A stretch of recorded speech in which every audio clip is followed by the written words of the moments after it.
तो देखिए आज की क्लास में हम लोग पढ़ेंगे राइटिंग ए केमिकल फॉर्मूला, मतलब कि हम लोग केमिकल फॉर्मूला कैसे लिख सकते हैं। तो एक बात ध्यान देना, केमिकल फॉर्मूला लिखने के लिए दो तीन बातें को अपने दिमाग में रखना बहुत जरूरी है। अगर वो तीन चार बातें आप अपने दिमाग में नहीं रखोगे तो आप कभी भी केमिकल फॉर्मूला नहीं लिख पाओगे। तो इसका मतलब क्या होगा, फिर आपको याद करना पड़ेगा वो सारे के सारे केमिकल फॉर्मूला। और अगर आपको ये तीन रूल अगर याद हो गया है ना कि किस तरीके से लिखा जाता है, लिखने का तरीका क्या है, तो आप हद से ज्यादा जो केमिकल फॉर्मूला है वो लिख लोगे। कुछ कुछ फॉर्मूला जो है एक्सेप्शंस हैं, जो कि आपको हायर क्लास में कैसे निकाला जाता है वो आप सीख ही लोगे। लेकिन 9-10 तक जिस तरह का केमिकल फॉर्मूला आता है, जो रूल बताया जाएगा उस रूल को फॉलो करो, सारा का सारा काम हो जाएगा।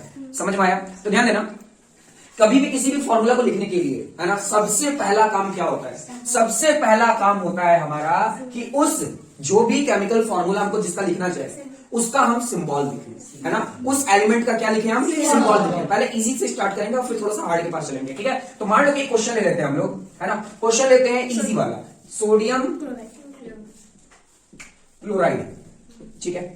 अब ये स्टेटमेंट में तो हम लोग को लिख दिया है ना, ये स्टेटमेंट में ही केमिकल लिख दिया। पूछ रहा है कि इसका फॉर्मूला क्या होगा, ठीक है, इसका फॉर्मूला क्या होगा। तो सबसे पहला काम क्या है हमारा? सबसे पहला काम है ये जो हमारे पास कंपाउंड का नेम दिया हुआ है ना, ये जो कंपाउंड का नेम दिया है, इस कंपाउंड को हम लोग पहले पहचाने कि कितने कंपाउंड है इसमें, यानी कितने एलिमेंट है। तो सोडियम एक एलिमेंट है और क्लोराइड एक एलिमेंट है। तो हम क्या करते हैं, पहले अलग कर लेते हैं, सोडियम, ठीक है, और यहां लिख दिए क्लोराइड या क्लोरीन, ठीक है, क्लोराइड लिख दिए। अब हम लोग का काम स्टार्ट होता है केमिकल फॉर्मूला लिखने के लिए। सबसे पहले हम लोग क्या लिखते हैं? सबसे पहले हम लोग लिखते हैं उस जो भी हमारे पास केमिकल है उसका हम लोग सिंबल लिखेंगे, ठीक है। तो सबको पता है कि सोडियम का सिंबल क्या होता है? Na होता है, और क्लोराइड का क्या होता है? Cl होता है, ठीक है। तो हम लोग ये दो चीज लिख लिए। पहला रूल यही था, ठीक है। दूसरा रूल क्या बोलता है? दूसरा रूल बहुत ज्यादा इंपॉर्टेंट है, वो क्या है? इसकी वैलेंसी लिखना। क्या लिखना? इसकी वैलेंसी। अब याद करो, लास्ट क्लास में वैलेंसी निकालना सिखाया था, एक बार मैं फिर से बता देता हूं। जिसका वैलेंस इलेक्ट्रॉन मतलब लास्ट वाला इलेक्ट्रॉन 1, 2, 3 और 4 रहे, है ना, लास्ट में, तो उसका वैलेंसी भी 1, 2, 3, 4 होगा। लेकिन जिसका वैलेंस इलेक्ट्रॉन 5, 6, 7, 8 होगा, तो उसकी वैलेंसी क्या हो जाएगी? उसकी वैलेंसी हो जाएगी 3, 2, 1, 0। ये याद रखिएगा। तो हम लोग को याद रखना कि कभी भी केमिकल फॉर्मूला लिखने के लिए हम लोग को वैलेंसी की जरूरत पड़ती है, ना कि वैलेंस इलेक्ट्रॉन का। अब हो सकता है कुछ बच्चे के दिमाग में क्वेश्चन उठेगा कि सर तो फिर वैलेंस इलेक्ट्रॉन कहां काम आता है? तो याद रखना, वैलेंस इलेक्ट्रॉन आयंस की जगह पर काम आता है। आयंस कि वो पॉजिटिव आयंस का होगा या नेगेटिव आयंस का होगा।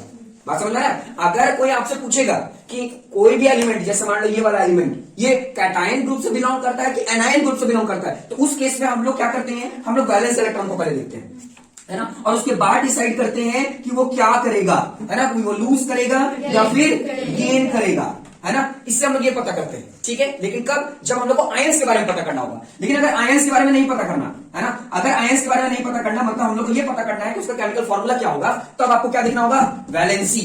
उसको क्या देखना होगा? वैलेंसी देखना होगा, ठीक है। अब हम लोग ये जानते हैं कि वैलेंसी भी कैसे निकलता है? वैलेंस इलेक्ट्रॉन से ही निकलता है। अगर आपको वैलेंसी निकालना है तो आपको पहले वैलेंस इलेक्ट्रॉन पता होना चाहिए। जब तक वैलेंस इलेक्ट्रॉन नहीं पता होगा आप वैलेंसी नहीं निकाल पाओगे। देखो हर जगह क्या हो रहा है? वैलेंस इलेक्ट्रॉन से वैलेंसी निकल रहा है, ठीक है। तो आपको पहले इसका वैलेंस इलेक्ट्रॉन पता करना होगा। तो मैं तुम लोगों को बताया था, इसको इलेक्ट्रॉनिक कन्फिग्रेशन डालेंगे, है ना। अब एक और बात देखो, हर चीज अगर आपको वैलेंसी पता करना है, मेरी बात को ध्यान से समझना, अगर आपको वैलेंसी पता करना है तो वैलेंसी से पहले आपको वैलेंस इलेक्ट्रॉन पता करना होगा। वैलेंस इलेक्ट्रॉन से पहले आपको नंबर ऑफ इलेक्ट्रॉन पता करना होगा, ठीक है। आपको नंबर ऑफ इलेक्ट्रॉन पता करना होगा, तब जाकर वो नंबर ऑफ इलेक्ट्रॉन को आप क्या करोगे? उसको इलेक्ट्रॉनिक कॉन्फ़िगरेशन में रखोगे, है ना। इलेक्ट्रॉनिक कॉन्फ़िगरेशन रखोगे तब उसका क्या निकल कर आ जाएगा? वैलेंस इलेक्ट्रॉन, है ना। और वैलेंस इलेक्ट्रॉन से फिर आप क्या निकाल लोगे? वैलेंसी। मतलब ये देखो कैसे आपस में ये लोग सब जुड़े हुए। अगर आपसे कोई बोला कि बताओ कि इस एलिमेंट की वैलेंसी कितनी है ना, वैलेंसी, तो आप तुरंत उससे पूछोगे तो ठीक है हम वैलेंसी बता देंगे, लेकिन तुम इसका वैलेंस इलेक्ट्रॉन बताओ कि वैलेंस इलेक्ट्रॉन ही पहले हमको बता दो। तो ठीक है, वैलेंस इलेक्ट्रॉन पता चल गया, है ना। या वैलेंस इलेक्ट्रॉन अगर नहीं भी पता है तो हम लोग कैसे पता करेंगे? उस एलिमेंट का हम लोग क्या लेंगे? इलेक्ट्रॉन। क्या लेंगे हम लोग? इलेक्ट्रॉन। इलेक्ट्रॉन जितना होगा उस सारे इलेक्ट्रॉन को क्या करेंगे? इलेक्ट्रॉनिक कॉन्फ़िगरेशन मतलब K, L, M, N पे डाल देंगे। और के एलिमेंट जो शेल है उसमें डालकर पता लगा लेंगे कि उसका वैलेंस इलेक्ट्रॉन क्या है और उससे हम लोग उसके वैलेंसी निकालेंगे। तुम सभी लोग समझाया गया कि नहीं? सबको आता है? कोई डाउट है किसी को? ये सब समझ में आता है ना? ठीक है, वैसे रिवाइज जब टेस्ट लेंगे तो एक बार फिर से टेस्ट लेके तुम लोग को अगर डाउट होगा तो उसको क्लियर करेंगे। ठीक है, ये तो सबको समझ में आ गया ना? ठीक है, तो अगर हम वसीम से पूछें कि वसीम मेरे को बस इतना पता है कि सोडियम का नंबर ऑफ इलेक्ट्रॉन 11 होता है, नंबर ऑफ इलेक्ट्रॉन 11 होता है, हमको सिर्फ वैलेंसी बताओ।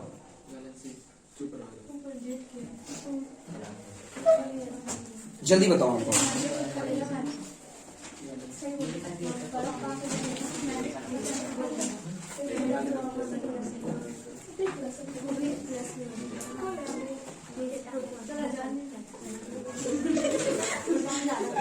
कितना? वैलेंसी 1। सही बोल रहा है? एकदम सही बोल रहा है, क्योंकि अगर मेरे पास 11 इलेक्ट्रॉन है तो पहले हम क्या करेंगे, के को 2 दे देंगे क्योंकि वो 2 ही रखता है, फिर 8 दे देंगे, फिर 1। तो जब इसका वैलेंस इलेक्ट्रॉन 1 है तो हम लोग जानते हैं कि जिसका वैलेंस इलेक्ट्रॉन 1 होता है उसकी वैलेंसी भी 1 होती है। तो हमको पता चल गया कि वैलेंस इलेक्ट्रॉन कितना हो गया, 1 हो गया। ठीक है, अब तुम बताओ मुझे अतर मेरे को बताओ, मुझे बस इतना पता है ना कि जो क्लोराइड यानी क्लोरीन जो होता है ना उसका इलेक्ट्रॉन 17 होता है, 17। तो हमको बताओ उसकी वैलेंसी कितनी होगी।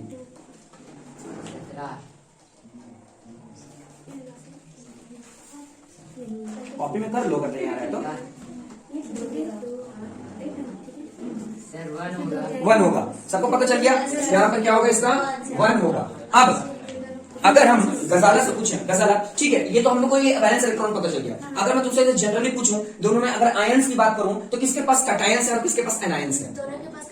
दोनों के पास कैटायंस है। तुम श्योर हो? नो सर, एक के पास कैटायन और एक के पास। हाँ, बात समझ में आ रहा है? इसके पास कैटायंस मतलब पॉजिटिव आयंस और इसके पास नेगेटिव आयंस मतलब इसका मतलब एनायंस। ठीक है, जब आयंस की बात करेंगे तो अभी हम लोग इसके बात नहीं करना। तो ध्यान देना, हम लोग जब फॉर्मूला लिखेंगे तो 2 चीज का लिखना तो कंपलसरी था, हम लोग को लिख दिए, है ना। सबसे पहले हम लोग क्या किए, ध्यान देना, सबसे पहले क्या किए, जो भी हमें फॉर्मूला जिसका लिखने के लिए बोला गया हम दोनों एलिमेंट को अलग कर दिए, है ना। अगर 3 होता तो तीनों का अलग कर देते, लेकिन 3 लोग से पूछा नहीं जाएगा, तुम लोग में सिर्फ 2 ही है। 9, 10 2 ही तक पूछा जाता है। ठीक है, तो 2 को पहले क्या कर दिया, हम अलग कर दिए। अलग करने के बाद हम उस एलिमेंट का सिंबल लिखे, उस एलिमेंट का क्या लिखे, सिंबल लिखे। उसके बाद उस एलिमेंट का जो सिंबल, जिसका सिंबल लिखे उसकी हम वैलेंसी लिखे, वैलेंस इलेक्ट्रॉन नहीं, वैलेंसी। लेकिन बात अलग है कि सर वैलेंस इलेक्ट्रॉन पता रहेगा तो हम तो वैलेंसी निकालेंगे, वो ठीक है, समझ में। और तीसरा जो स्टेप है, तीसरा स्टेप वो है क्रिस क्रॉस।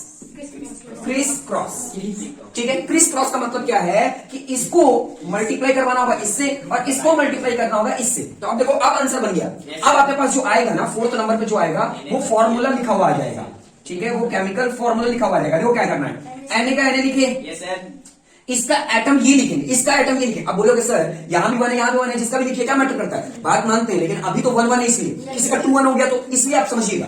तो सोडियम का यहां पर लिखेंगे 1 और यहां पर क्या लिखेंगे, कैल्शियम का, सॉरी क्लोरीन का 1, है ना। अगर दोनों 1 1 सेम है तो 1 लिख भी सकते हैं और नहीं भी, तो आप इसको NaCl भी लिख सकते हो। तो देखो कितने आसानी से हम लोगों ने क्या किया, जो सोडियम क्लोराइड था उसका हम लोगों ने क्या लिख लिया, फॉर्मूला लिख लिया, है ना। इस तरीके से हम लोग केमिकल फॉर्मूला लिखते हैं। ठीक है, एक बात ध्यान देना, ये एग्जाम में 2 मार्क्स में आता है। अच्छा, कुछ बच्चे क्या सोचते हैं कि सोडियम क्लोराइड है, झट उसके बगल में क्या कर देते हैं, NaCl लिख देते हैं। लिख तो देते हैं एकदम सही, लेकिन टीचर एक ही मार्क्स देते हैं। क्यों? अब बच्चा पूछता है कि सर हम तो एकदम सही लिखे थे, आप एक ही मार्क्स क्यों दिए? तो सर बोलते हैं कि बाबू तुम्हारा क्रिस क्रॉस नहीं दिख रहा है, तुम्हारा सिंबल नहीं दिख रहा है, तुम्हारी वैलेंसी नहीं दिख रही है। वो जब तक दिखेगा नहीं तो फिर नंबर हम देंगे कहां? बात समझ में आया? तो आपको सारा चीज करना पड़ता है, ये पूरा करोगे तब जाकर आपको 2 मार्क्स मिलेगा। ये है सही तरीका बनाने का। 3 नंबर में से वो क्रिस क्रॉस लिखना ही पड़ेगा। नहीं, ये क्रिस क्रॉस लिखने की जरूरत नहीं होगी, ये 2 सबसे ज्यादा इंपॉर्टेंट, क्रिस क्रॉस लिखने के लिए। ठीक है, जल्दी से बना लो, कुछ और क्वेश्चन दूंगा। चलिए दूसरा देखते हैं, एक और एग्जांपल दे दिया हूं। अब यहां पर समझो, क्वेश्चन है हमारे पास कि मैग्नीशियम हाइड्रोक्साइड दिया हुआ है। ठीक है, अब मैग्नीशियम हाइड्रोक्साइड का हमें क्या करना है, केमिकल फॉर्मूला लिखना है। तो कैसे लिखेंगे, तो पहले 2 चीज है ना उनको अलग कर लेंगे। तो सबसे पहले देखो, एक हम लोग क्या दिख रहा है, मैग्नीशियम, ठीक है, मैग्नीशियम, और एक क्या दिख रहा है, हाइड्रोक्साइड, हाइड्रोक्साइड। ठीक है, अब ध्यान देना, मैग्नीशियम में सबको पता है कि इसका जो सिंबल होता है वो क्या होता है, Mg, है ना। नहीं पता याद कर लेना, है ना। और हाइड्रोक्साइड जो होता है ना वो होता है OH। ठीक है, ये भी आपको ग्रुप में भेज दिया गया है, आप देख लीजिएगा। ठीक है, अच्छा, ये है Mg, ये है OH।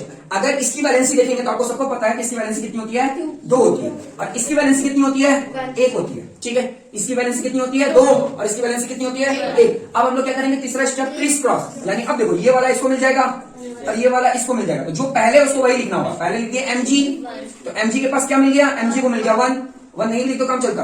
अब यहाँ है OH, दोनों है, दोनों को मिल रहा है 2, तो दोनों को 2 का कैसे देते हैं हम लोग, OH और उसके बाद यहाँ 2। ये 2 बताने का मतलब क्या है कि हम दोनों को दे रहे हैं। ध्यान देना, मैथ में भी हम लोग को क्या करना होता है, जब दोनों को देना होता है तो क्या करते हैं, a प्लस बी का ऐसे होल स्क्वायर करते हैं, तो इसको भी मिलेगा, इसको भी मिलेगा। बात समझ रहा है, दोनों को मिल जाता है। बात अलग कि एक फॉर्मूला है, लेकिन कहने का मतलब क्या, होल स्क्वायर देने का मतलब क्या होता है, दोनों को मिल जाए, है ना। या फिर आप लोग देखोगे 4/6 और यहाँ अगर होल स्क्वायर कर दें तो ये स्क्वायर इसको भी मिलता है, ये स्क्वायर इसको भी मिलता है, याद आ रहा है ना। तो उसी तरीके से ये होल कर देने का मतलब है कि सिर्फ इन्हीं दोनों को मिलेगा। अच्छा, अब एक और बात, अब क्या मैं इसकी जगह पर मैं अगर ऐसे लिख दूं MgOH तो क्या सही है, क्या नहीं है। क्यों नहीं है, क्योंकि दोनों सेम नहीं है, दोनों सेम नहीं है। हाँ, लेकिन एक एग्जांपल से बता रहा हूं, शायद तुम लोग को समझ में आ जाए तो बहुत अच्छी बात है। अगर सपोज दैट ऐसा रहता Mg2 और OH4 ऐसा रहता, सपोज दैट, है ना। तो आप देखो कि ये दोनों का दोनों 2 के टेबल से कट रहा है, दोनों का दोनों 2 के टेबल से कट रहा है, तो 2 1 जा 2, 2 2 जा 4। तब ये हम ऐसे लिख सकते थे Mg1 और OH1 होल ट्वाइस।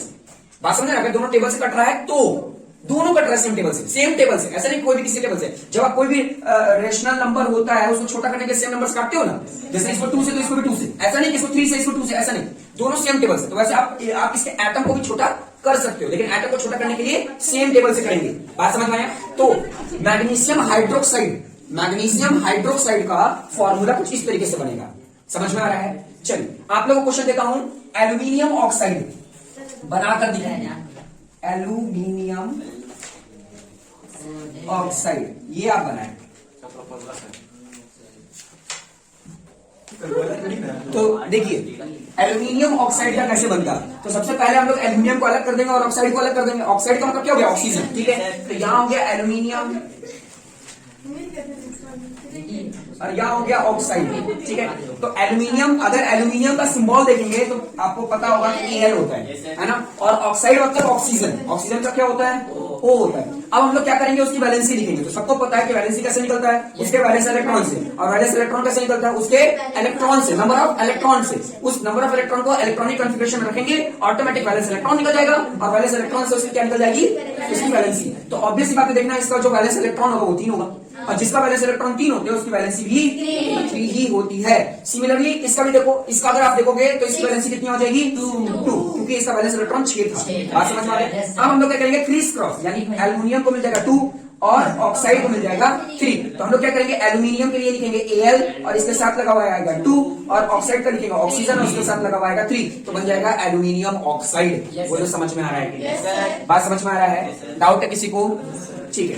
एक और क्वेश्चन बनवा देता हूं, कैल्शियम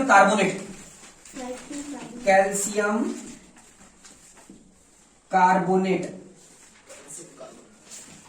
जल्दी से इसका बना कर दिखाइए।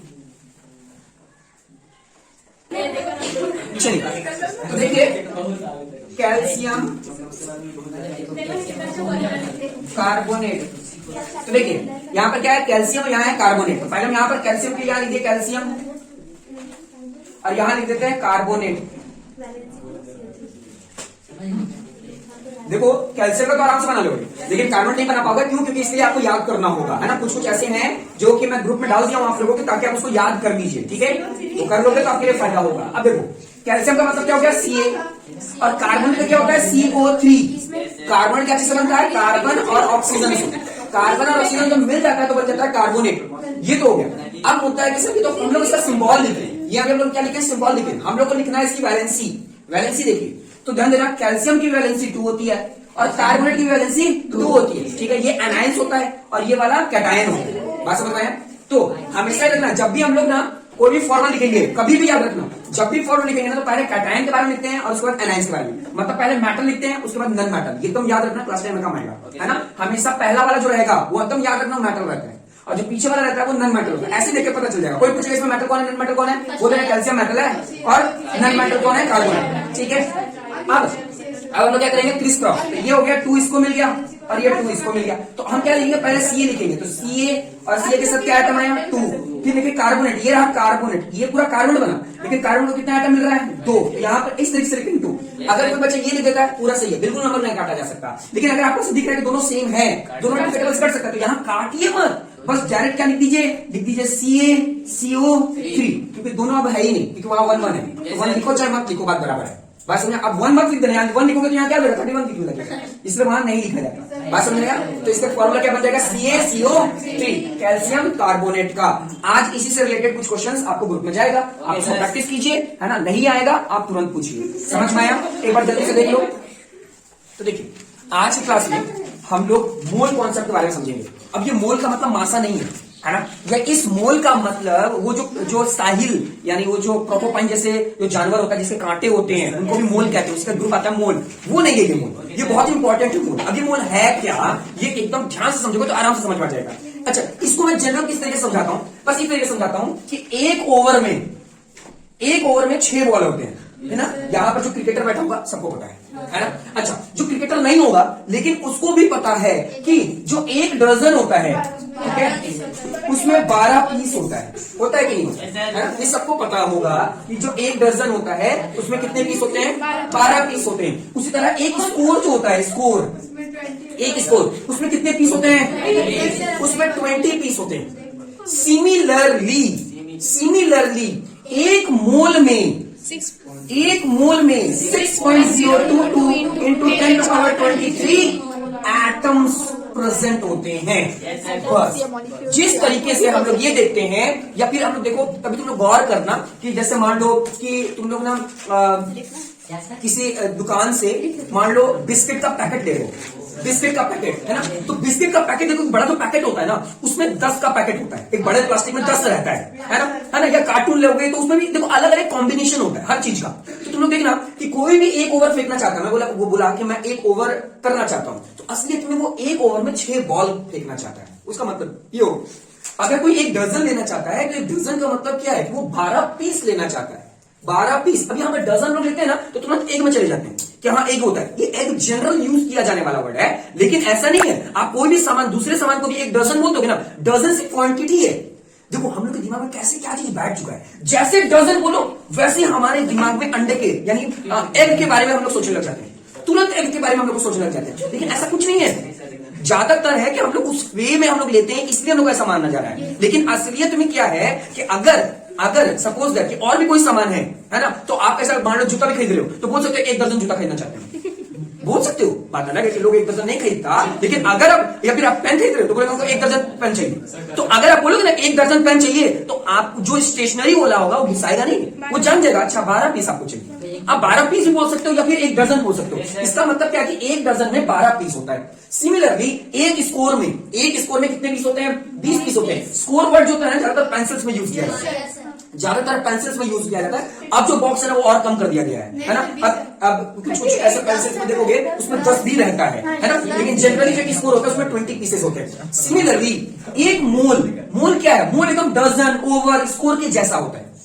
अब एक मोल जो होता है, एक मोल उसके अंदर इतने पार्टिकल्स होते हैं, किसके, एटम्स, इतने एटम होते हैं। ये पूरे मतलब 10⁻23 का मतलब क्या हुआ, कितने टाइम्स 0, 23 टाइम्स 0, उतना ज्यादा अमाउंट का क्या प्रेजेंट है उसमें, एटम प्रेजेंट है इस एक मोल में, है ना। अच्छा, कोई पूछे कि जैसे इसमें कि 1 ओवर में 6 बॉल, तब ये बताओ कि 2 ओवर में कितने बॉल, तो ऑब्वियसली बात क्या करेंगे 2 into 6 करेंगे, तो आंसर कितना आ जाएगा 12 आएगा कि नहीं आएगा। अच्छा, ये 12 आ गया तो हम बोल भी सकते हैं 1 दर्जन बोल सकते हैं ऐसा।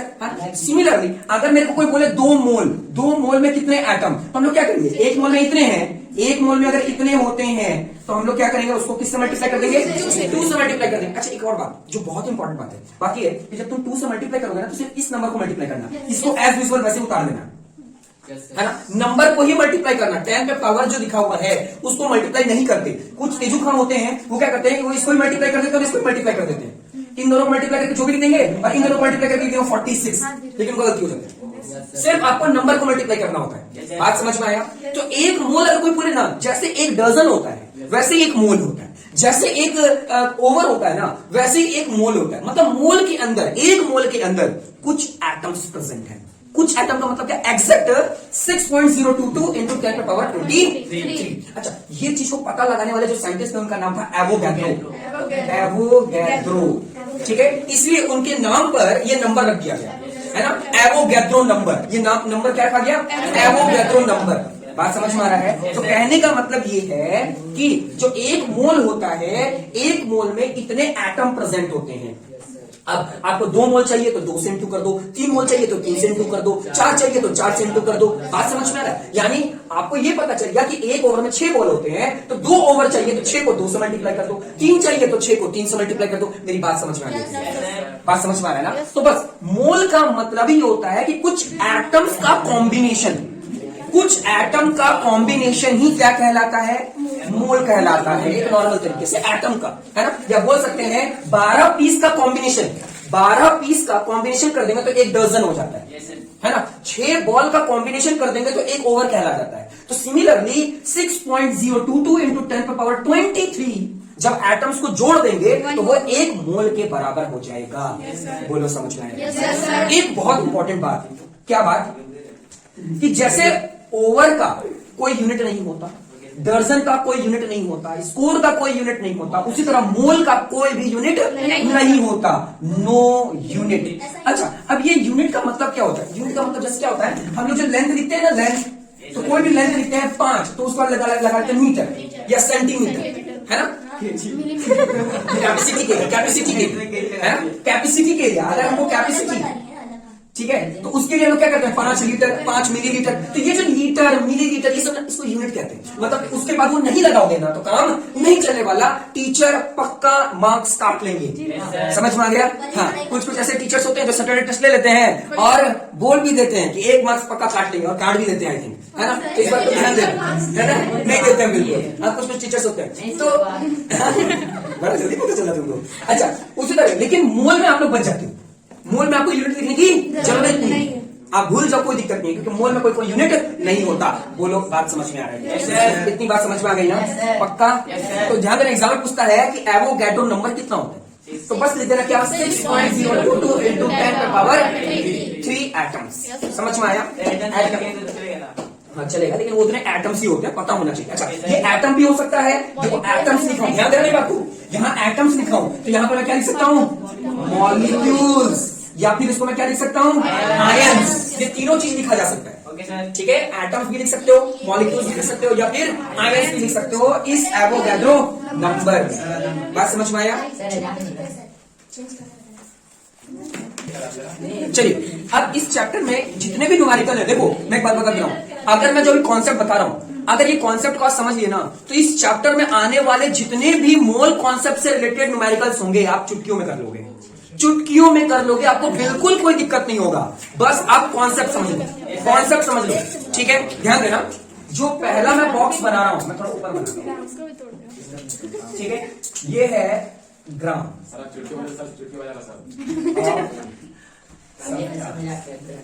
ठीक है? ये समझ लो मास भी होता है, ठीक है? इसको मास भी कह सकते हैं।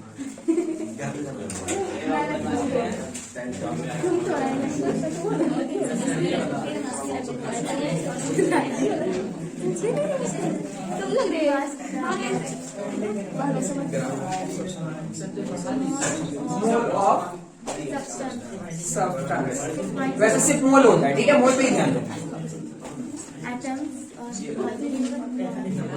ये हो गया number of atoms, number of atoms, molecules और आयंस। एरो पे ध्यान दीजिए, यहाँ डिवाइड होता है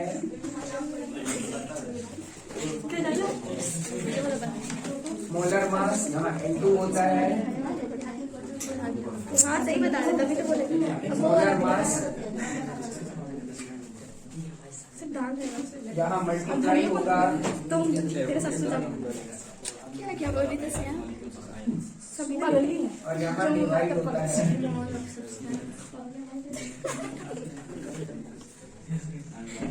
अब देखो, बस इतना चीज याद करना है। अगर आप एनसीईआरटी बुक देखोगे ना, तो याद करने का बहुत सारा फॉर्मूला दे दिया गया है। अगर आप इसको याद करने जाओगे तो हो सकता है आप भूल जाओगे, लेकिन अगर ये याद कर लोगे तो ये इजी वे टू लर्न है। मतलब इसको बस समझ लोगे दिमाग में ना, तो आपको याद करने की भी जरूरत नहीं होगी। अब देखो क्या है, तीन चीज बना है। एक बना है ग्राम के लिए, मास बोलो या ग्राम बोलो, ठीक है? क्योंकि कभी भी मास रहेगा ना तो उसका यूनिट क्या रहेगा? ग्राम रहेगा। बात समझ आया? मतलब कहीं भी ग्राम दिख गया यानी जी दिख गया तो समझ लेना कि वो यहां से बिलोंग करता है, इस वाले टैब से वो बिलोंग करता है। अच्छा, हम मोल में क्या बताए थे, मोल में कोई यूनिट होता ही नहीं है, नो यूनिट। Yes, sir. इसका नो यूनिट मतलब इसमें कोई यूनिट होगा ही नहीं। अच्छा, इसको कैसे पहचानेंगे, ध्यान देना, कुछ भी रहेगा वहां पे क्या लिखा रहेगा इंटू 10 पे पावर कुछ भी, है ना, कुछ भी लिखा रहेगा, ठीक है, उसका 10 पे पावर रहेगा, लेकिन है ना 10 पे पावर कुछ भी रहेगा। हम 20 लिख दिए हैं, वैसे 23 हो जाएगा, 46 हो जाएगा, 98 हो जाएगा, कुछ भी होगा, लेकिन 10 पे पावर रहेगा। अगर 10 पे पावर रहा तो समझ लेना कहां से बिलोंग कर रहा है, यहां से बिलोंग कर रहा है। अगर कोई भी नंबर के बाद अगर जी लिखा हुआ है, जी का मतलब क्या हो, ग्राम, ग्राम या मास, तो वो इससे बिलोंग कर रहा है।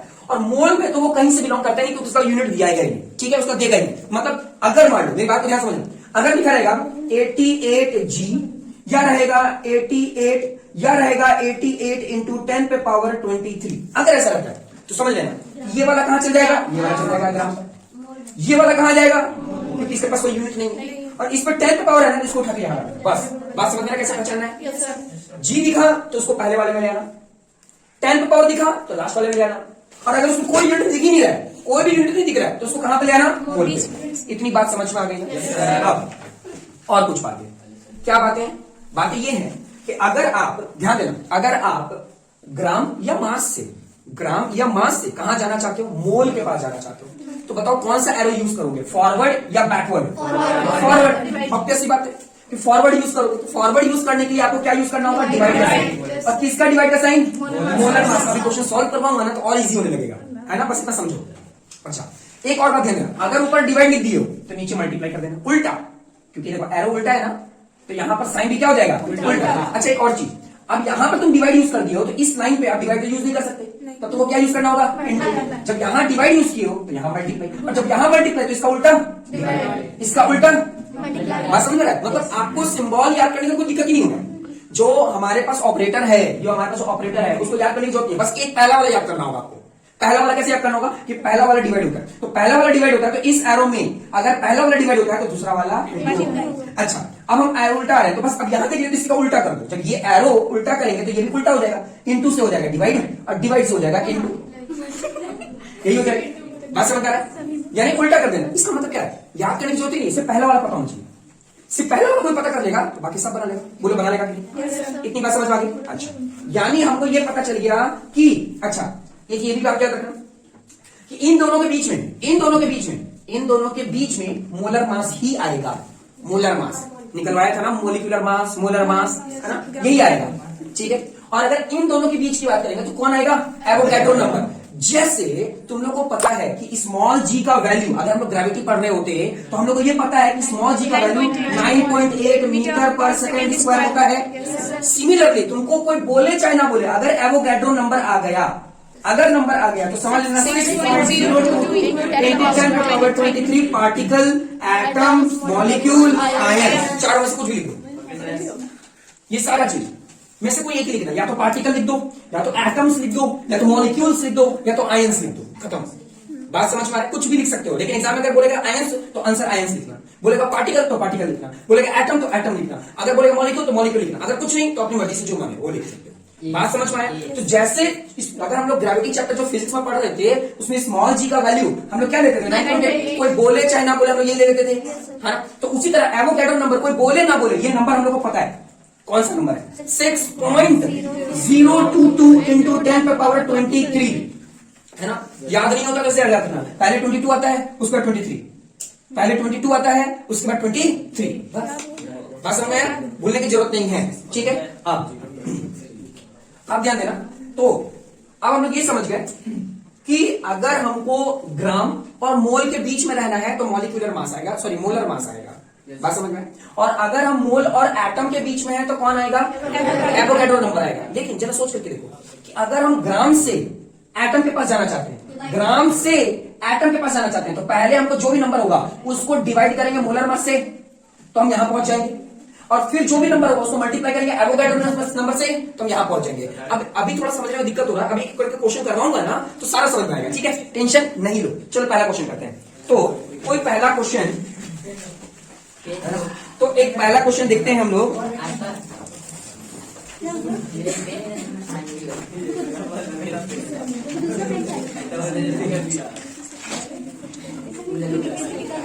देखो क्वेश्चन है 52 ग्राम ऑफ हीलियम एटम। हाँ भैया।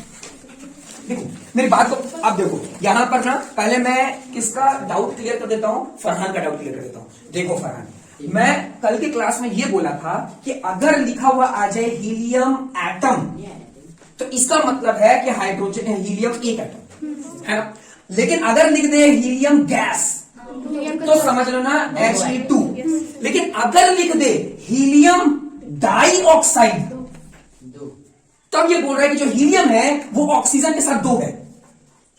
बात समझ में आया ना, हीलियम के साथ वो दो है। इसका मतलब अगर बोलता है मान लो कार्बन, जैसे बोला कार्बन डाइऑक्साइड, तो कार्बन तो है लेकिन ऑक्सीजन कितना है, दो। अब उसके बाद हमको एटम और गैस ढूंढने की जरूरत ही नहीं है क्योंकि यहां पर्टिकुलर बोल दिया। अब तुम देखो डाइऑक्साइड बोल दिया ना, अब तुम बोल रहे हो कि डाइऑक्साइड तो दिया नहीं, यहां एटम लिखता चाहे गैस लिखता तब तो हम पहचानते, लेकिन वो बताने की जरूरत नहीं हो, पहले बोल दिया यहां पर। देखो कभी भी एटम लिख देगा ना तो एटम लिखने का मतलब है कि तुम्हारे पास एक एटम प्रेजेंट है, गैस लिखने का मतलब है कि तुम्हारे पास दो एटम प्रेजेंट है। अगर ये दोनों यूज नहीं कर रहे हैं तो आपको लिखना पड़ेगा di, tri, tetra, poly, mono लिखना पड़ेगा। बात समझ में आए? पक्का? कोई डाउट है? चलो बात समझ में। अब देखिए आपको बनाने की जरूरत नहीं है, मैं आपको बता रहा हूं, ठीक है, आप समझो कि कैसे बनता। अब ध्यान देना, बोल रहा है कि ये हम लोग को दिया हुआ है, अब बोल रहा है कैलकुलेट द मोल, ठीक है, यहां पे बोल रहा है कैलकुलेट द मोल, ठीक है। अब सबसे पहले ये सोचो निकालना क्या है, कोई नहीं बताएगा AKPS स्पेशल, ठीक है। हाँ जो बच गए हैं वो लोग में कोई बताना चाहते तो बता सकता है, बोलो तनवीर क्या लगता है क्या निकालना क्या है? हमको बस इतना बताओ निकालना क्या है। ग्राम निकालना है, मोल निकालना है कि एटम निकालना है? मोल निकालना है। कैसे पता चला? क्योंकि यहां लिखा कैलकुलेट द मोल, मतलब हमको निकालना मोल है, मोल निकालना है मतलब हमको ये निकालना है, यहां हमको पहुंचना है, ठीक है। तो अब हम खड़े कहां हैं, मतलब हम हैं कहां? तो देखो क्वेश्चन में क्या दिया हुआ, ग्राम, ग्राम दे दिया है ना, तो बता देना जो ग्राम है वहां पर चले जाओ, है ना। तो ग्राम दिया कितना 52, मतलब हम यहां पर हैं, हम हैं यहां पर, ध्यान देना हम हैं यहां पर और हमको जाना यहां है। बात समझ आ रहा है? ये मेरा हो गया मान लो कि इनिशियल पोजीशन, ये हो गया मेरा फाइनल पोजीशन। मेरी बात समझ में आ रही है? मैं यहां पर हूं और मुझे यहां जाना है। अब तुम बताओ मुझे सद्दाम, कौन सा एरो पकड़ोगे, ऊपर वाला या नीचे वाला? ऊपर वाला बैठ, ऊपर वाला। बात समझ में आ रहा है? तुम बताओ अगर ऊपर वाला से जाना चाहते हैं तो हमको एवोगैड्रो नंबर का जरूरत पड़ेगा या मोलर मास का जरूरत पड़ेगा? मोलर मास का जरूरत पड़ेगा। बात समझ में आ रहा है? अब ये मोलर मास जो निकलेगा वो किसका निकलेगा? मोलर मास किसका निकालना होगा? हीलियम का। हीलियम का मोलर मास ऐसे ही याद कर लेना 4 होता है, ठीक है। एटम 2 है, उसका क्या हो जाएगा 4 हो जाता है। बात समझ में आया? तो क्योंकि अभी एक अकेला है, अगर मैं कंपाउंड का लेता तब निकालना पड़ता है ना। तो याद रखना कि हीलियम का मास कितना हो जाएगा, मास हो जाएगा 4U यानी 4U। बात समझ में आया? अब देखो फॉर्मूला कैसे बनाते हैं, बस ये जिसको याद है उससे आराम से बन जाएगा। निकालना क्या था, मोल, तो मोल को जिसको निकालना है उसको यहां लिख दिए, ठीक है, इक्वल टू जो निकालना है उसको यहां लिख दिए। अब हम कहां खड़े, हम यहां खड़े, मतलब मास है ना, मास ऑफ सब्सटेंस, ठीक है, मास ऑफ सब्सटेंस। अब यहां से यहां जाने के लिए क्या करना पड़ रहा है, डिवाइड। तो ये रहा डिवाइड, डिवाइड ऐसे देते हैं ना, डिवाइड ऐसे देते हैं। डिवाइड किसको करेंगे, मोलर मास से, मोलर मास, ठीक है। ये बन गया फॉर्मूला। ये वाला फॉर्मूला एनसीईआरटी में दिया हुआ है, एनसीईआरटी बोल रहा है ऐसे याद करो, लेकिन हम लोग का ये कहना है कि अगर ऐसे याद करोगे तो बहुत टाइम लग जाएगा। ये याद कर लो एक बार, इतना याद भी करने वाला कोई चीज नहीं है ना, समझ लो, दिमाग में भर लो, ऑटोमेटिक हमेशा बनेगा। हाँ, समझ में आया? अब क्या करना है, इक्वल टू के नीचे इक्वल टू। अब बोल रहा है मास ऑफ सब्सटेंस, सब्सटेंस का मास कितना था 52 यानी 52G अपॉन, ठीक है। अब यहां पर ध्यान देना क्या है, मोलर मास, किसका मोलर मास, हीलियम का। हीलियम का मोलर मास कितना है 4। अब करना है दोनों को डिवाइड, दोनों को क्या करना है डिवाइड, तो आंसर कितना आ जाएगा 13। अच्छा कुछ बच्चा क्या करेगा, लिख देगा 13G, गलती, लिख देगा 13 एटम, गलती, क्योंकि हम लोग क्या निकाल रहे हैं, मोल में कोई यूनिट, इसलिए क्या लिखेंगे सिर्फ 13। बात समझ में आ रहा है? बात समझ में आ रहा है? सिर्फ 13 लिखना। अगर फिर भी अगर लिखना भी चाहते हो कि तुम्हारा गलती ना हो तो लास्ट में बस मोल लिख देना, मोल। बात समझ में आया? वैसे नहीं भी लिखोगे काम चलेगा। बोलो समझ में आया कि नहीं? समझ में आया ना? अब तुम लोग की बारी, बारी ये है 32 gram of water, 32 gram of water, यहां 52 लिखा है, आपको 32 निकालना है। 32 ग्राम ऑफ वाटर, कैलकुलेट मोल निकालना है सर। ये तो हमको तो फिर कैलकुलेट दी मोल, लेकिन फॉर्मूला हटा देता हूं। वाटर का फॉर्मूला बता देता हूं, H2O, बस इतना बता देता हूं। मास तो तुम लोग को याद ही होना चाहिए, नहीं याद है तो चलो लिख देता हूं। याद है सर। आसपास सब तेरे जैसे तेज नहीं है ना, जैसे कि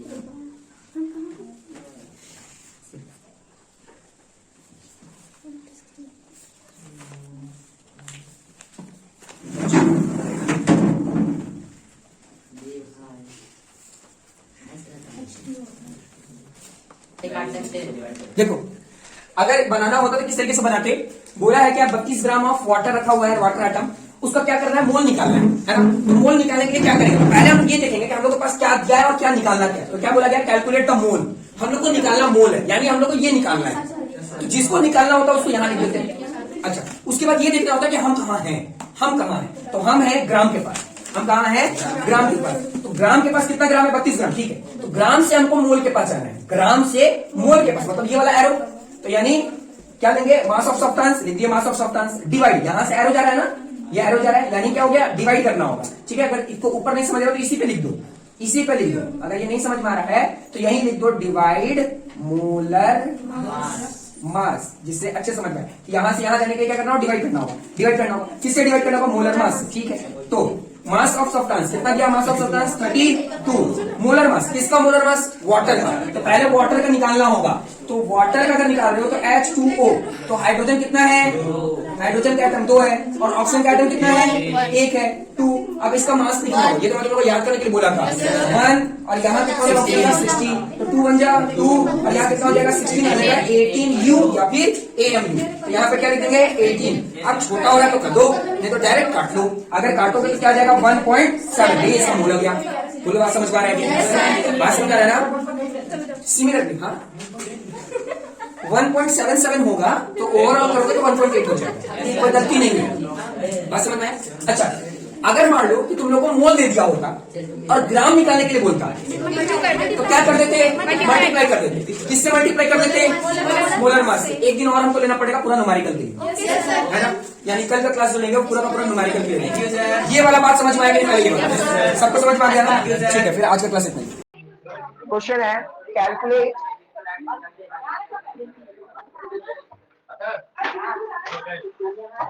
calculate the mass of 0.5 moles of nitrogen gas.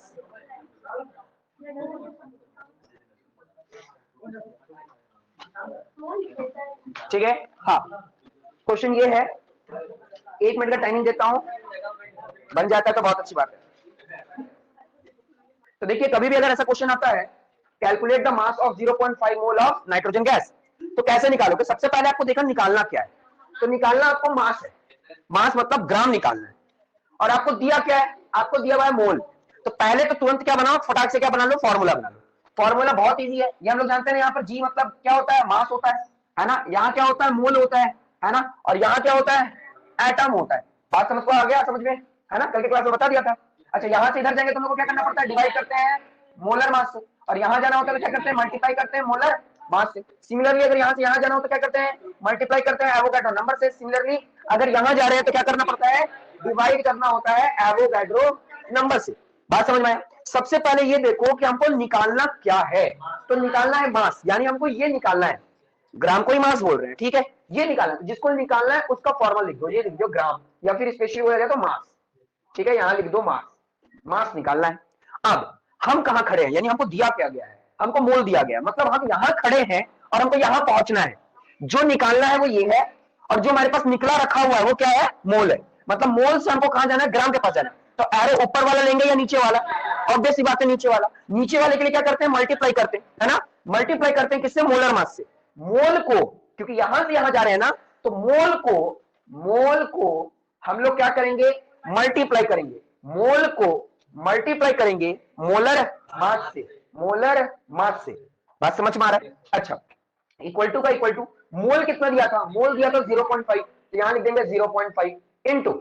अच्छा मोलर मास, अच्छा मोलर मास तो कोई ना कोई कंपाउंड का बनता है, तो कंपाउंड हम लोग को पता होना चाहिए। तो कंपाउंड कौन सा हमारे पास? Nitrogen gas. मैं फिर से बोल रहा हूं नाइट्रोजन गैस। इसका मतलब क्या हुआ? N या N2? N2, क्योंकि यहां पर क्या लिखा हुआ है? गैस, यानी N कोई यूज ना करे, है ना, N2 यूज करे। अब N2 यूज करने से पहले आपको यह पता होना चाहिए कि नाइट्रोजन का मास कितना होता है। तो होता है 14U, है ना, 14U। क्या मैं 14U से लिखा हूं? नहीं, वो मोलर मास, गलती। अभी हम मोलर मास तो निकाले नहीं ना, अभी तो सिर्फ उसका मास बोल रहे हैं, तब तो यहाँ 14U ही होगा। बात समझ में आ रहा है? कंफ्यूज मत हो, कंफ्यूज होने की जरूरत नहीं है। जब हम लोग मोलर मास निकालने बोलते कि हाँ हम क्या कर रहे हैं, नाइट्रोजन गैस का क्या निकाल रहे हैं? मोलर मास, मोलर मास, है ना। तब क्या आएगा? तब ये आएगा N2। N2 का मतलब क्या हो गया? 2 नाइट्रोजन, यानी 2 इंटू 14 यानी 28। अब यहां लिखेंगे ग्राम पर मोल, ग्राम पर मोल। बोलो समझ में आया कि नहीं? बात समझ में आया? यहां पर लिखेंगे हम लोग ग्राम पर मोल, यहां तो उसका मास लिख रहे हैं, है ना। बात को ध्यान से समझना। अच्छा क्या बोला है? Molar mass. किसका मोलर मास? नाइट्रोजन गैस का। तो नाइट्रोजन गैस का मोलर मास कितना है? 28। अब इन दोनों को मल्टीप्लाई करोगे तो क्या आंसर देगा? 14 और ग्राम। ये होगा अल्टीमेट आंसर। कितने होगा था? इधर आंसर क्यों नहीं आया? बाकी पीछे सभी का आंसर है। वेरी गुड, बहुत अच्छी बात है। चलिए ठीक है, नेक्स्ट क्वेश्चन देखते हैं। तो ये देखो, ये रहा क्वेश्चन हमारा। Calculate the mass of 3 mole of zinc atom. और जिंक का मास बता दिया गया है कितना है? 65.4 U। ठीक है, आपको क्या निकालना है? मास निकालना है। तो चलो जल्दी से निकाल के दिखाइए। तो देखिए क्वेश्चन क्या है, convert 90 gram of water into मोल। मतलब कि वाटर का जो ग्राम दिया हुआ है उसको किस में कन्वर्ट करना है? मोल में। जल्दी से कन्वर्ट करके देखिए। चलिए देखिए ये क्वेश्चन कैसे बनता। सिंपल सी बात है, convert 90 gram of water into मोल। पहले ये देखो निकालना क्या है, ऑब्वियस सी बात है निकालना मोल है। क्या निकालना है? मोल निकालना, मतलब ये निकालना है। ठीक है, जो निकालना है उसको लिख दो, यानी हमको मोल निकालना है। ठीक है, इतनी बात समझ में। अब हम खड़े कहां है? मतलब हमको गिवन क्या है? गिवन है हमको ग्राम, मतलब मास दिया हुआ। तो मास से हमको कहां जाना है? मोल के पास, है ना। तो यानी ऊपर वाला एरो, तो हम लोग क्या लेंगे? ग्राम लेंगे, यानी मास। और फिर क्या करेंगे? डिवाइड किससे? मोलर मास से। अच्छा कुछ बच्चे जो डायरेक्ट आंसर निकाल दे रहे हैं, नंबर पूरा नहीं मिलेगा, याद रखना। फॉर्मूला बार बार लिखना पड़ता है, ठीक है, इस बात को ध्यान दें। अच्छा मास कितना दिया हुआ है? 90। अच्छा मोलर मास किसका निकालना है? वाटर का, है ना। किसका निकालना है? H2O का। तो H2O का मोलर मास निकालते हैं, बताना सही निकाल रहा हूं कि नहीं। यानी H2O बोला गया है, यानी 2 है हाइड्रोजन और 1 है ऑक्सीजन। हाँ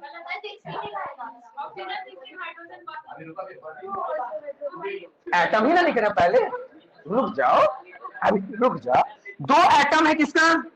हाइड्रोजन का, और 1 एटम है किसका? ऑक्सीजन का। तो यहाँ क्या लिखेंगे? 2 into 1, और यहाँ क्या लिखेंगे? 1 into 16। दोनों को क्या मल्टीप्लाई करेंगे तो कितना आ जाएगा? 18U। सही है कि नहीं? कैसे सही है ये? हम तो यू लिखे तो आप लोग बोल रहे हो सही है, गलती है ये है सही। ग्राम पर मोल, क्यों? क्योंकि हम लोग को क्या निकालना था? मोलर मास निकालना था, इसलिए क्या आएगा? 18 ग्राम पर मोल। समझ में आ गया? यही 18 हम लोग क्या याद करेंगे? यहां पर यूज कर लेंगे, 90 डिवाइडेड बाई 18। अब इन दोनों को डिवाइड करोगे तो आंसर कितना आ जाएगा? 5 टाइम्स में, है ना। तो आपका क्या आंसर आ जाएगा? 5 मोल। ठीक है, यहां मोल लिख दिया तो फिर बस यहां 5 लिखो, काम खत्म, है ना। नहीं ऐसे भी कर सकते हो डायरेक्ट। सबको समझ में आ गया? तो इस तरीके से क्वेश्चन सॉल्व होगा। चलिए नेक्स्ट क्वेश्चन देखो।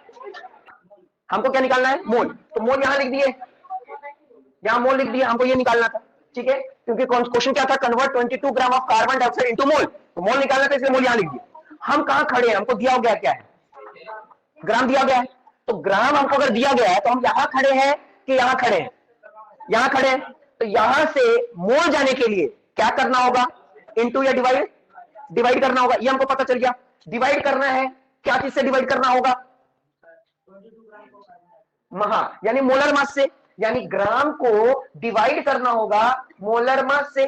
बस में अच्छा ग्राम कितना था? ग्राम था 22, है ना। और मोलर मास, तो अब ये पहले पता करना होगा मोलर मास किसका। तो मोलर मास कार्बन डाइऑक्साइड का।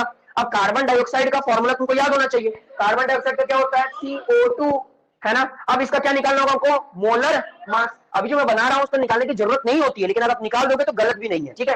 तो कार्बन के कितने एटम है? और ऑक्सीजन के कितने एटम है? अब मास लिखूंगा, सही लिखा हूं क्या? ठीक है, समझ में आ रहा है ना?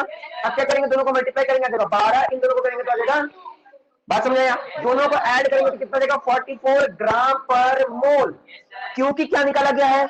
Molar mass. तो इस 44 को मैंने क्या कर दिया? नीचे लिख दिया, है ना? देखो दोनों का दोनों जो है वो 11 के टेबल से कट रहा है? समझ में आया? याद कर लिए थे तुम? अरे वाह, तब तो बहुत अच्छी बात है। 22 के टेबल से ही कट रहा है ना? काट दो, कितना देगा? 1/2 मोल। अच्छा, जो 1/2 मोल है उसका भी सही है, और जो इसको हाफ है मतलब 0.5 मोल लिखेगा वो भी सही है, दोनों सही है। अगर यहां मोल लिख दोगे तो चलेगा, यहां लिखना पड़ेगा फिर, और यहां नहीं लिख रहे हो तो यहां लिखना पड़ेगा। बात समझ में आ रहा है ना? Very good. अच्छा एक बार हाथ उठाओ तो ईमानदारी बताओ, यहां तक कौन पहुंच गया था? वेरी गुड, बहुत अच्छी बात है। चलो नेक्स्ट क्वेश्चन आगे बढ़ते हैं। चलिए देखिए, नेक्स्ट क्वेश्चन है हमारे पास। नेक्स्ट क्वेश्चन क्या है? Calculate the number of atom of 2 mole of hydrogen atom. मतलब हमें क्या करना है? हमें निकालना है नंबर ऑफ एटम। निकालना क्या है? Number of atom. मैं तुम लोग को बार बार बताया हूं, कभी भी नंबर ऑफ एटम बोल रहा है इसका मतलब तुम लोग को निकालना ये है, निकालना ये है। चलो ठीक है, तुमको निकालना ये है, और तुम्हारे पास है क्या ये भी देखो। तुम्हारे पास ये निकालना है और तुम्हारे पास ये है, यानी हम इन दोनों के बीच में फंसे हुए। मतलब ये निकालना है और ये मेरे पास है, मतलब हमको यहां से यहां आने के लिए हमको सिर्फ एवोगैड्रो नंबर की जरूरत है, हमको मास की कोई जरूरत ही नहीं है। तो यहाँ जो हाइड्रोजन एटम दिया है सिर्फ आपको कंफ्यूज करने के लिए, और यहाँ पे जो मैं 1U दे दिया हूं वो कंफ्यूज करने के लिए। बात समझ में आ गया? इससे हमको कोई मतलब ही नहीं था, क्योंकि हम लोग इन दोनों के बीच में ही हैं, और इन दोनों के बीच में सिर्फ कौन आता है? Avogadro number. मास नहीं आता। जब मास नहीं आता तो हमको इसकी कोई जरूरत नहीं है, हमको फॉर्मूला की कोई जरूरत ही नहीं है। बात समझ आया? तो हमें क्या निकालना है? हमें निकालना है नंबर ऑफ एटम्स। तो फॉर्मूला क्या होता है? फॉर्मूला होता है नंबर ऑफ एटम्स, यानी कभी भी आपको एटम्स निकालना है, एटम्स निकालना है तो आप जो निकालना है उसको आप यहां लिख दिए। लिखने के बाद आप कहां खड़े हो? आप खड़े हो मोल पर, है ना? तो मोल का मोल लिख दिए, ठीक है। अब यहां से अगर यहां जाना चाहते हैं, यहां से यहां जाना चाहते हैं तो क्या करना पड़ेगा? मल्टीप्लाई करना पड़ेगा। और किससे? एवोगैड्रो नंबर से। सबको पता है ना एवोगैड्रो नंबर? अच्छा ठीक है, तो देखो मोल कितना था? मोल था 2, है ना? अगर कोई मेरे को एवोगैड्रो नंबर बोले चाहे ना बोले, मैं जानता हूं क्या होता है Avogadro number. 6.022 into 10 to power 23। बात समझ में? तो यहां पर लिख दिया 6.022 into 10 to power 23। बात समझ में आ गया? अब हमको करना क्या? मैं तुम लोग को ये भी बोल रहा हूं कि कभी भी 10 के पावर पे कोई काम नहीं करें, यानी आप जब भी आंसर करोगे तो आपको सिर्फ इसको इससे मल्टीप्लाई करना है। इस 10 पे पावर 23 को तो वैसे ही रखना है, वैसे ही रहने देना है। तो आप जब भी इसको मल्टीप्लाई करोगे तो आ जाएगा 12.044। लेकिन आंसर कंप्लीट नहीं है, क्यों? क्योंकि यहां पर हम क्या नहीं लिखे? एटम। कहां लिखे? बात समझ में आ गया? तो इस तरीके से आपको पता चल गया कि 2 मोल के अंदर कितने एटम्स प्रेजेंट होते हैं? 12.044 into 10 to power 23 atoms present होते हैं। हाँ, सबको समझ में आ गया? चलिए कुछ और क्वेश्चन देखते हैं इससे रिलेटेड। देखिए क्वेश्चन क्या था? क्वेश्चन ये था कैलकुलेट द मास। मतलब हमको क्या निकालना है? मास निकालना है, और 3.011 into 10 to power 23 एटम। अच्छा ध्यान देना, मैं तुम लोग को बार बताया हूं कि अगर 10 पे पावर कुछ भी आ रहे हैं, अगर हम लोग को दे तो वो ऑब्वियस सी बात है क्या दे रहा है? वो एटम। यानी हमको निकालना क्या है? हमको निकालना मास है, हमको निकालना मास है, हमको निकालना क्या है? मास। और हमको दिया क्या है? एटम। मतलब इतना लंबा आना पड़ेगा, यानी हमको यहां से यहां पहुंचना है, ये लंबा रास्ता पहुंचना है। बात अभी तक हम लोग क्या कर रहे थे? छोटे छोटे रास्ता पहुंच रहे थे, है ना? अब हम लोग को क्या करना है? लंबा रास्ता पकड़ना है। तो देखो इसका फॉर्मूला कैसे बनेगा? तो तुम्हारे पास क्या है? एटम रखा हुआ है ना, तुम्हारे पास रखा हुआ है नंबर ऑफ एटम, तुम्हारे पास रखा हुआ है नंबर ऑफ एटम। अच्छा, नंबर ऑफ एटम को क्या करना पड़ेगा? डिवाइड करना होगा। किससे? एवोगैड्रो नंबर से। जैसे करेंगे तो यहां पहुंच जाएंगे, लेकिन हम लोग को यहां रुकना है क्या? नहीं रुकना, हम लोग को डायरेक्ट यहां पहुंचना है। तो यहां से फिर यहां देखने क्या करना पड़ता है? मल्टीप्लाई। तो मल्टीप्लाई किससे? मोलर मास से। ये हमारा फॉर्मूला बन गया। अब हम लोग वैल्यू को प्लॉट करेंगे, तो सिंपल सी बात देखो, नंबर ऑफ एटम, तो एटम कितना रखा हुआ है? 3.011 into 10 पे पावर 23, ये है हमारा एवोगैड्रो नंबर। कोई बोले चाहे ना बोले, हमको पता है 6.022 into 10 पे पावर 23। बात समझ में? यहां पर इनटू, अच्छा मोलर मास। अब मोलर मास के लिए कंपाउंड चाहिए। कंपाउंड कौन सा मेरे पास? Nitrogen gas. नाइट्रोजन गैस का मतलब क्या हो गया? N2, मतलब 2 एटम किसका? नाइट्रोजन का। यानी और नाइट्रोजन का मास कितना होता है? 14। दोनों का इंटीग्रल कितना आ जाएगा? 28 और ग्राम पर मोल। ठीक है, तो यहां क्या लिख देंगे हम? 28। बात समझ में आया कि नहीं? ये तुम नहीं कर रही थी, ये समझ में आ गया? अब देखो, देख रहे हैं तो यहां से ये और ये पूरा कैंसिल हो रहा है, है ना। यहाँ से ये और ये क्या हो रहा है, देखो ये 1 टाइम्स में और ये 2 टाइम्स है, क्योंकि देखो इसी का दुगना है ये, देखो 3 का दुगना 6 और 11 का दुगना 22। जब काटोगे ना तो आपको पता चल जाएगा, है ना। तो क्या हो गया, 1/2 हो गया। अगर आप देखोगे तो क्या दिख रहा है, 1/2 इंटू 28। बात समझ। और फिर ये 2 और 28 कट जाएगा कितने टाइम्स में, 14 टाइम्स। तो आंसर देगा 14, क्योंकि मास निकाले थे इसलिए क्या आ जाएगा यहाँ पर, ग्राम, यानी आंसर आ जाता 14 ग्राम। ये आपका आंसर होता। मतलब अल्टीमेटली क्या है, एग्जाम में आपको छोटा छोटा बीट भी निकालने दिया जा सकता है और एक बड़ा बीट भी निकालने के लिए दिया जा सकता है, ठीक है। तो आज हम तुम लोग को एनसीईआरटी क्वेश्चन को सॉल्व करने के लिए देंगे। आप लोग सभी एनसीईआरटी को सॉल्व करोगे, ठीक है, और जो नहीं आएगा वो पूछ लोगे। बात समझ आया। एनसीईआरटी का क्वेश्चन पूरा सॉल्व करना है, सिर्फ न्यूमेरिकल वाला पार्ट आज मैं ग्रुप में डाल दूंगा, ठीक है। कौन कौन सा बनाना है बना के लाओ, नहीं आएगा पूछो। बात समझ में आया। फाइनली ये चैप्टर हो गया क्या, कंप्लीट। बात समझ आया। नेक्स्ट क्लास में हम लोग आगे का चैप्टर देखेंगे।